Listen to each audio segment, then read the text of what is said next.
बेटा हम लोग पहुंचे थे यूनिट कॉस्टिंग में क्वेश्चन नंबर 7 में। मैंने फर्स्ट कॉस्ट शीट बताया था, ये क्वेश्चन नंबर 7 चल रहा था हमारा Tushar clock. First cost sheet भी हमारा कंप्लीट हो गया है, सेकंड कॉस्ट शीट भी आधे से ज्यादा हो गया है। ये फर्स्ट ईयर की कॉस्ट शीट है, ये इसके नीचे जो वर्किंग नोट्स बताए थे।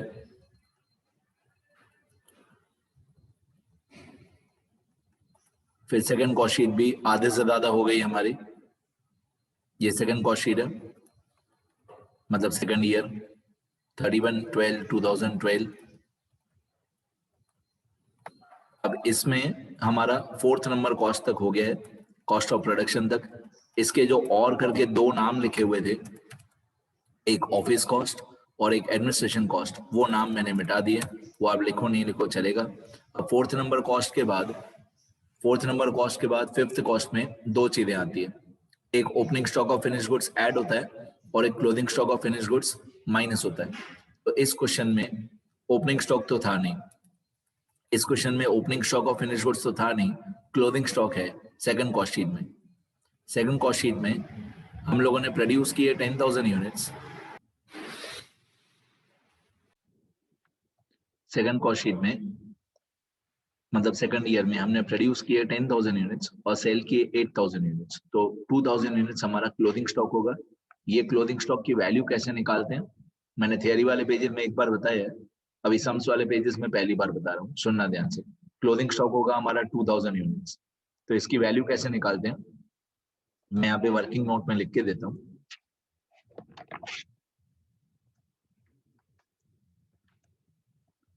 वर्किंग नोट्स में मैं लिख के देता हूँ कि valuation of closing stock of finished goods, valuation of closing stock of finished goods second year का।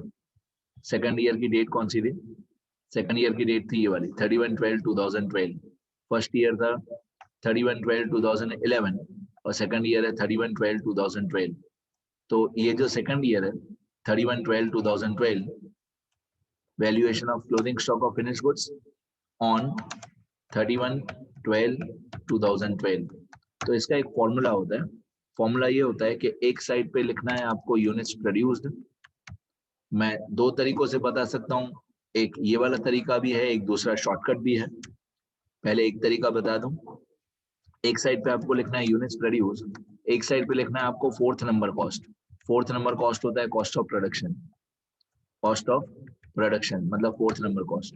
फिर यूनिट्स प्रोड्यूस के नीचे आपको लिखना है यूनिट्स ऑफ क्लोजिंग स्टॉक।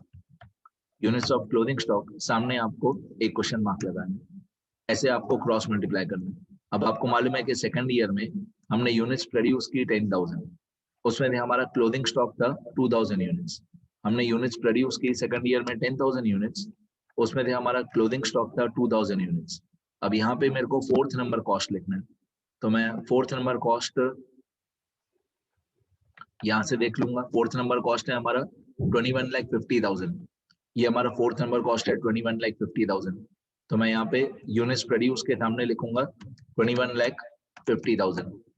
तो मैं क्रॉस मल्टीप्लाई करूंगा कि जो हम लोगों ने यूनिट्स प्रोड्यूस की 10,000 यूनिट्स, उसका कॉस्ट 21,50,000, तो जो 2,000 यूनिट्स हमारे क्लोजिंग स्टॉक है उसका कॉस्ट या उसकी वैल्यू कितनी होगी। इस तरीके से मैं क्रॉस मल्टीप्लाई करूंगा कि 10,000 का 21,50,000 तो 2,000 का कितना।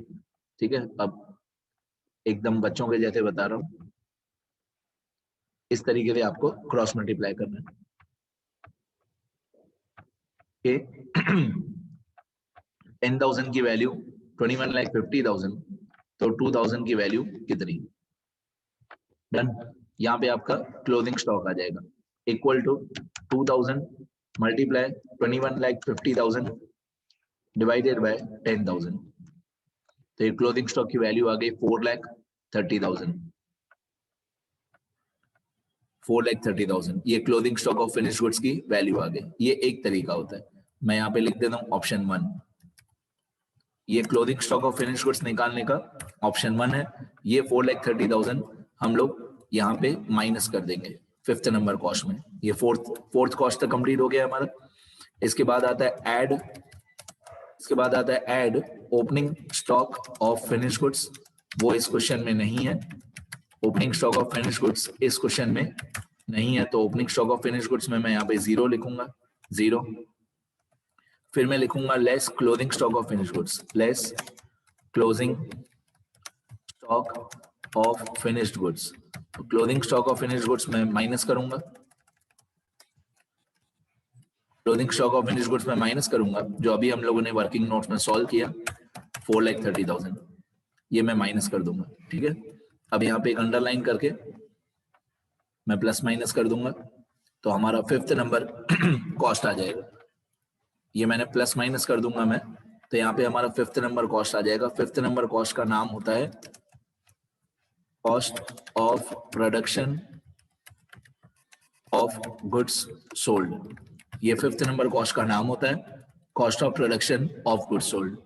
तो पहले साल में क्या था, पहले साल में फर्स्ट ईयर में ये opening stock of finish goods भी नहीं था और closing stock of finish goods भी नहीं था, तो हम लोगों ने 5th नंबर कॉस्ट लिखा ही नहीं था फर्स्ट ईयर में। ये देखो, ये फर्स्ट ईयर है, इसमें डायरेक्टली 4th के बाद हमने 6th नंबर लिखा था, 5th नंबर कॉस्ट लिखा ही नहीं था, क्योंकि पहले साल में ओपनिंग स्टॉक और क्लोजिंग स्टॉक था ही नहीं। ठीक है, अब दूसरे साल में ओपनिंग स्टॉक है 0, क्लोजिंग स्टॉक है 4,30,000। ये 4,30,000 ध्यान रखना माइनस करना है। अगर कंफ्यूजन हो रहा हो तो ऐसे माइनस साइन लगा देना, डाउट हो रहा हो तो माइनस साइन लगा देना, क्योंकि बहुत सारे बच्चे इसको भूल से प्लस कर देते हैं। प्लस नहीं करना है, माइनस करना है। मैं यहाँ पे करके दिखाता हूँ। 21,50,000 माइनस 4,30,000, तो आप लोगों को 21,50,000 माइनस 4,30,000 करना है। तो यहाँ पे आपका 5th नंबर कॉस्ट आ जाएगा 17,20,000। ठीक है, अब मैं कुछ लाइंस ड्रॉ कर रहा हूं जो आपको जिंदगी भर काम आएंगी, सुनना ध्यान से। लाइन आप बोल सकते हो या ब्रैकेट या शेप आप बोल सकते हो। एक शेप ड्रॉ कर रहा हूं मैं, देखो यहां से लेकर पहली नंबर कॉस्ट से लेकर फर्स्ट नंबर कॉस्ट से लेकर 4th नंबर कॉस्ट तक, यहां तक। अब आपको ये ब्रैकेट दिखाई देगा 2 मिनट में, थोड़ा मैं इसको डार्क कर देता हूं। अब आपको ये ब्रैकेट दिखाई देगा, ठीक है, ये वाला दिख रहा है। अब ये ब्रैकेट का मतलब क्या है, मैंने क्यों ये ब्रैकेट लगाया साइड में, आपको एग्जाम में लगाना नहीं है ब्रैकेट। इस ब्रैकेट का मतलब है कि first number cost, first number amount से लेकर, पहली अमाउंट से लेकर 4th नंबर कॉस्ट तक, यहां तक 21,50,000 तक, इन सब को आपको डिवाइड करना है, डिवाइड बाय यूनिट्स प्रोड्यूस्ड। आपको इन सबको डिवाइडेड बाय यूनिट्स प्रोड्यूस्ड। अब यूनिट्स प्रोड्यूस कितना था हमारा, यूनिट्स प्रोड्यूस्ड था दूसरे साल में 10,000। तो फर्स्ट नंबर कॉस्ट से लेकर 4th नंबर कॉस्ट तक सबको डिवाइडेड बाय यूनिट्स प्रोड्यूस करते हैं। मतलब अगर अमाउंट मालूम है तो डिवाइडेड बाय 10,000, और अगर पर यूनिट मालूम है, अगर पर यूनिट मालूम है तो मल्टीप्लाई बाय 10,000। मतलब पहली कॉस्ट से लेकर 4th कॉस्ट तक सब जगह पे 10,000 यूनिट्स काम आएगा। ठीक है, अगर अमाउंट मालूम है तो डिवाइड बाय 10,000, और अगर पर यूनिट मालूम है तो मल्टीप्लाई बाय 10,000। अच्छा, फिर इसी तरीके से ये जो 5th नंबर कॉस्ट है हमारा, ये वाला 17,20,000, 5th नंबर कॉस्ट से लेकर एंड तक,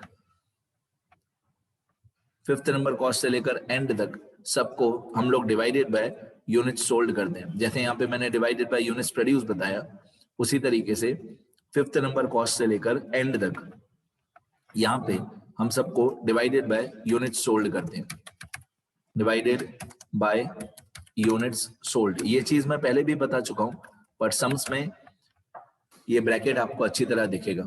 तो मेरे को ये बताना था कि 17,20,000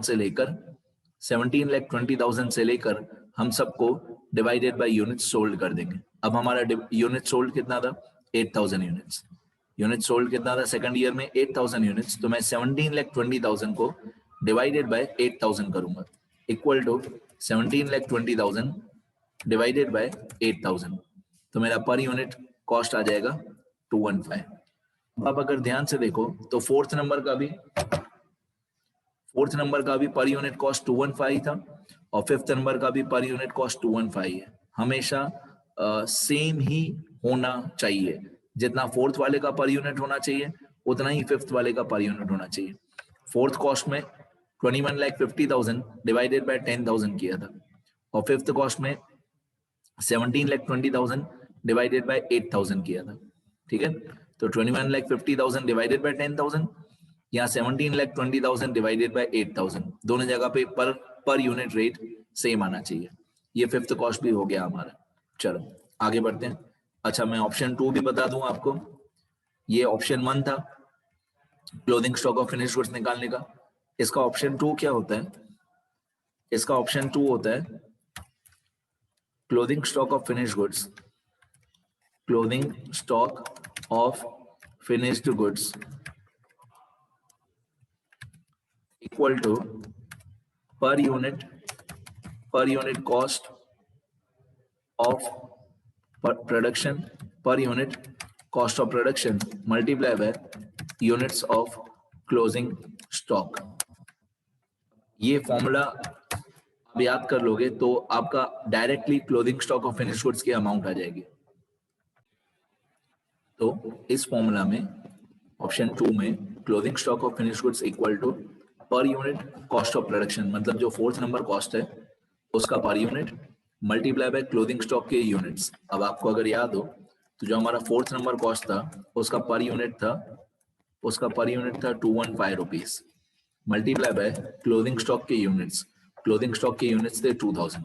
देखो ये क्लोथिंग स्टॉक के यूनिट्स 2000 और जो फोर्थ नंबर कॉस्ट है उसका पर यूनिट, तो फोर्थ नंबर कॉस्ट का पर यूनिट है ये वाला 215 फोर्थ नंबर कॉस्ट का पर यूनिट।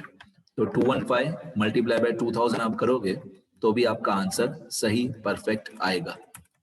देखो यहाँ पे मैं मल्टीप्लाई करके दिखा दूं, इक्वल टू 215 मल्टीप्लाई 2000, तो आपका आंसर आ जाएगा 4,30,000। तो ये एक दूसरा तरीका है closing stock of finished goods निकालने का। ये कैलकुलेशन बहुत काम आएगी पूरे चैप्टर में कि क्लोथिंग स्टॉक कैसे निकालते हैं, अच्छी तरह याद कर लेना फॉर्मेट। अब हमारा फिफ्थ नंबर कॉस्ट आ गया। फिफ्थ नंबर कॉस्ट आ गया हमारा 17,20,000। इसके बाद मैं सेलिंग एंड डिस्ट्रीब्यूशन ओवरहेड्स जो थे वो सारे कॉपी करूंगा, ये वाले add indirect selling and distribution overheads, ये पूरा मैं कॉपी करूंगा। Indirect selling and distribution overheads दूसरे साल में, add indirect selling and distribution overheads, एक फिक्स्ड सेलिंग ओवरहेड्स, एक वेरिएबल सेलिंग ओवरहेड्स। अब क्या दूसरे साल में बताया हुआ नहीं था, क्वेश्चन में बताया हुआ नहीं है कि सेलिंग एंड डिस्ट्रीब्यूशन ओवरहेड्स कितना इंक्रीज होगा या कितना डिक्रीज होगा, वो बताया हुआ नहीं है। तो मैंने बहुत बार बताया कि जो फिक्स्ड वाले सेलिंग एंड डिस्ट्रीब्यूशन ओवरहेड्स है उसमें अमाउंट सेम रहेगी, ये वाली 2 लाख,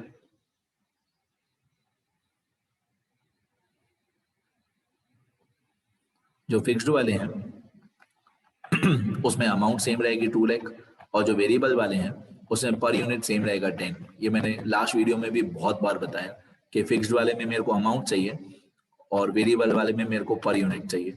तो सेकंड क्वेश्चन में क्या है, अमाउंट का कॉलम पीछे है, तो फिक्स्ड सेलिंग ओवरहेड्स में अमाउंट 2 लाख सेम रहेगा, ये वाला 2 लाख अमाउंट सेम रहेगा, और वेरिएबल में जो पर यूनिट 10 है ये पर यूनिट 10 सेम रहेगा, वेरिएबल 10। ठीक है, अब जिसमें मेरे को अमाउंट मालूम है 2 लाख, उसको मैं डिवाइडेड बाय 8,000 यूनिट्स कर दूंगा, और जिसमें मेरे को पर यूनिट मालूम है उसमें मैं मल्टीप्लाई बाय 8,000 कर दूंगा। मैंने अभी आपको बताया फिफ्थ नंबर कॉस्ट से लेकर सब जगह पे डिवाइड और मल्टीप्लाई यूनिट सोल्ड से होगा, तो यहाँ पे मैं 2 लाख को डिवाइडेड बाय 8,000 कर दूंगा। फिफ्थ नंबर कॉस्ट से लेकर सबको यूनिट सोल्ड से डिवाइड या मल्टीप्लाई करते हैं, तो यहाँ पे हो जाएगा 2 लाख डिवाइडेड बाय 8,000, तो पर यूनिट आ जाएगा 25। 2 lakh divided by 8,000 per unit 25, और ये 10 मल्टीप्लाई बाय 8,000, 10 मल्टीप्लाई बाय 8,000, तो ये आ जाएगा 80,000। तो अगर अमाउंट मालूम है तो डिवाइड करो, पर यूनिट मालूम है तो मल्टीप्लाई करो। ठीक है, अब मैं इन सबको ऐड कर दूंगा, तो यहाँ पे हो जाएगा 215 प्लस 25 प्लस 10, तो हमारा टोटल कॉस्ट आ जाएगा 250, और यहाँ पे मैं इन सबको ऐड करूंगा तो 17,20,000 ऐड 2 लाख ऐड 80,000, तो ये आ गया 20 लाख। ठीक है, यहाँ पे भी आप मल्टीप्लाई डिवाइड कर सकते हो। अगर आप 20 लाख को डिवाइडेड बाय 8000 करोगे तो 250 आएगा। अब आपको अगर याद हो तो प्रॉफिट के लिए क्वेश्चन में लिखा हुआ था, प्रॉफिट के लिए क्वेश्चन में बोला हुआ था लास्ट एडजस्टमेंट में कि the same percentage of profit on cost should be maintained as per last year. मैं दिखा देता हूं सब जगह पे क्वेश्चन में, वर्किंग नोट्स में। देखो क्वेश्चन में ये लिखा हुआ था थर्ड पॉइंट में, लास्ट पॉइंट में, the rate of profit on cost should remain same as per last year. और मैंने इसकी कैलकुलेशन भी करके बताई थी कि पहले साल में हमारा प्रॉफिट है 50 आउट ऑफ 250। तो 50 आउट ऑफ 250 इसका परसेंटेज मैंने सॉल्व करके बताया था कि 50 आउट ऑफ 250 इंटू 100 ये होता है 20%। तो अगर पहले साल में 20% प्रॉफिट है ऑन कॉस्ट, पहले साल में प्रॉफिट है 20% ऑन कॉस्ट, तो सेकंड ईयर में भी 20% प्रॉफिट होना चाहिए, सेकंड ईयर में भी ऑन कॉस्ट। तो मैं सेकंड ईयर की कॉस्ट शीट में जाऊंगा, ये सेकंड ईयर की कॉस्ट शीट हमारी, और जितना भी मेरा टोटल कॉस्ट है 20 लाख, उसका मैं 20% सॉल्व करूंगा। 20 लाख का 20%, तो ये 20 lakh multiply by 20 divide by 100, तो ये आया 4 लाख। और 250 का मैं 20% निकालूंगा, तो 250 मल्टीप्लाई 20 डिवाइड बाय 100, तो ये आया 50। कहने का मतलब है आप पर यूनिट का 20% निकालो तो भी राइट है, टोटल अमाउंट का 20% निकालो तो भी राइट है। इन्होंने बोला ये था कि पहले साल में जितना percentage of profit on cost है दूसरे साल में भी उतना ही होना चाहिए। तो पहले साल में था प्रॉफिट 20% ऑन कॉस्ट, तो दूसरे साल में भी 20% ऑन कॉस्ट होना चाहिए। तो 250 का 20% 50 होता है, और 20 लाख का 20% 4 लाख होता है। अब यहाँ पे हमारा सेल्स आ जाएगा 250 प्लस 50, तो सेलिंग प्राइस पर यूनिट 300, और यहाँ पे हो जाएगा 20 लाख प्लस 4 लाख, तो ये आ जाएगा 24 लाख। 20 लाख प्लस 4 लाख 24 लाख। ये हमारी दोनों कॉस्ट शीट अच्छी तरीके से कंप्लीट हो गई, डन। ये दोनों कॉस्ट शीट हमारी बहुत अच्छी तरीके से कंप्लीट हो गई, इतना ही लिखना था हमको। अब एक बार मैं पूरा स्क्रॉल कर दूंगा क्वेश्चन आंसर, जैसे आप लोग अच्छी तरह से लिख सको। ठीक है, बस हो गया, हमारा काम कंप्लीट हो गया। 2 कॉस्ट शीट, इस टाइप का ही क्वेश्चन एग्जाम में आता है जिसमें 2 कॉस्ट शीट बनानी है। अब मैं सिंपली स्क्रॉल कर दूंगा ऊपर से लेकर नीचे तक, मैंने सारे रूल्स बता दिए। अब यहां से लेकर हर 2 मिनट में वीडियो पॉज कर देना और लिखते जाना। पहले भी आपका बहुत कुछ लिखा हुआ होगा लास्ट वीडियोस में। अब 100% कंप्लीट हो गया। ये क्वेश्चन है, अगर आप लोगों को क्वेश्चन चाहिए तो ये क्वेश्चन है।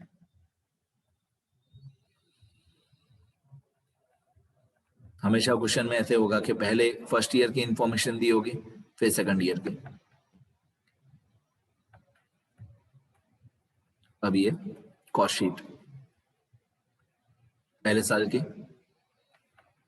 मैं हर वीडियो लेक्चर में यही बोलता हूं कि लिखना बहुत जरूरी है, लिखोगे तो ही समझ में आएगा। ओरली यहाँ सिर्फ वीडियो देख के कुछ नहीं होगा।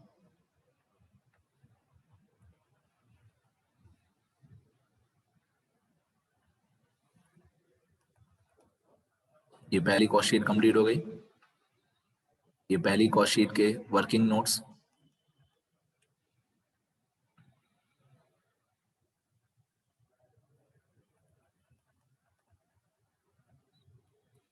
ये सब थियरी वाले पेजेस में लिखना है।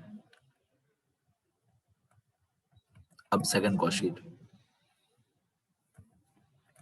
ये सेकंड कॉस्ट शीट, इसको एस्टिमेटेड कॉस्ट शीट बोलते हैं।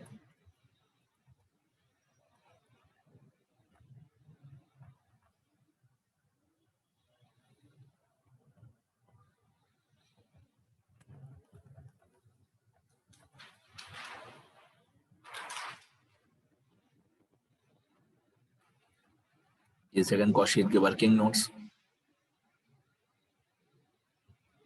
ठीक है, और एक बात बताऊं कि ये जो clothing stock of finish goods है, इसका पर यूनिट आप नहीं लिखो तो भी चलेगा, डैश डैश कर दो तो भी चलेगा। ठीक है, वैसे इसके पीछे भी बहुत लंबी चौड़ी थियरी है कि clothing stock of finish goods का पर यूनिट क्या होता है, कहाँ पे काम आता है। बट इसमें आप फिलहाल डैश कर दोगे तो चलेगा, कोई मार्क्स नहीं कटेंगे। ठीक है, मैं इसकी स्टोरी भी बताऊंगा, जैसे दूसरे आगे और क्वेश्चंस कराऊंगा। एक closing stock of finished goods का जो पर यूनिट होता है उसकी स्टोरी भी बताऊंगा। बस यहाँ पे ये क्वेश्चन कंप्लीट हो गया।